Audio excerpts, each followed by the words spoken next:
سبحان اللہ. ارے میرے عزیزو، قدم بڑھانے کی بات ہے. اٹھ باندھ کمر، کیوں ڈرتا ہے؟ پھر دیکھ خدا کیا کرتا.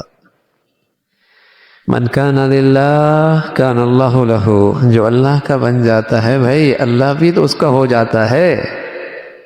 کچھ چھوڑو گے تو اللہ اس کا بدلہ بھی تو بہت بڑھیا دے گا. کچھ قربان کرو گے تو اس کا عوض بھی تو بہت بڑھیا ہے. من ترک شیئا للہ عوضہ اللہ خیرا منہ. کچھ قربان کر کے تو دیکھو، کچھ دکھ سہ کے تو دیکھو، کچھ اللہ کی خاطر تکلیف اٹھا کے بھی دیکھو. پھر لذت کیا ملتی ہے، پھر لذت کیا ملتی ہے، پھر مٹھاس کیا ملتی ہے.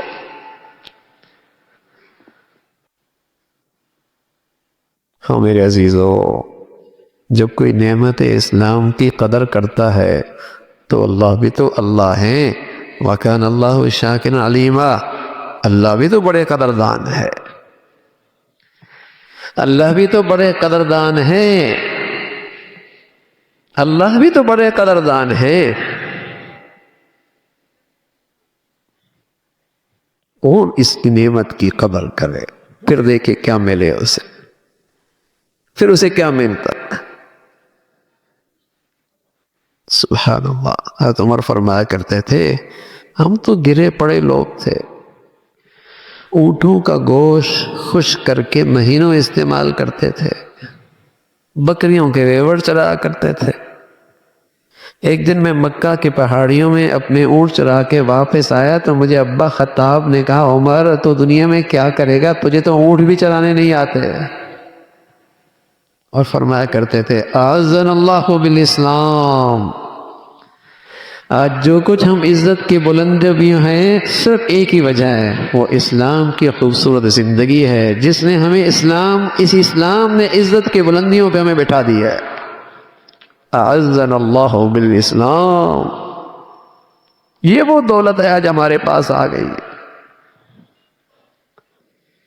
تو میرے عزیزو، اللہ ہمیں یہ اعتماد نصیب فرما دے، یہ یقین نصیب فرما دے، یہ اسلامی زندگی پہ ایمان نصیب فرما دے کہ میری عزت، میری سعادت، میری فلاح، میری کامیابی، میرے بچوں کی، میری زندگی کی صرف اسلام کی زندگی میں ہے.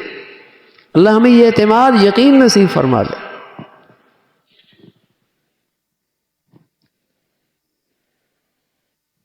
اس لیے کہ جب یہ اعتماد، یقین چلا جاتا ہے تو اسلامی زندگی کی کچھ چیزیں رہ بھی جائیں تو رسمی ہو جاتی ہیں. کر لیا تو کیا نقصان ہونا ہے، اور نہ کیا تو کیا نقصان ہونا ہے، کر لیا ہے تو فائدہ کون سا ہونا ہے. اس لیے دیکھتے ہیں، ابا نمازی ہے، بیٹا بے نمازی ہے، ماں وظیفے کر رہی ہے، بیٹی بے نمازی ہے. اگر یہ یقین ہو جائے کہ اس سے تو فلاح وابستہ ہے اور اس کے چھوڑنے سے بربادی، ہلاکت ہے، تو بتائیے کتنی بے چینی آئے گی، کتنی تڑپ پیدا ہوگی، کیسی اندر بے چینی آئے گی.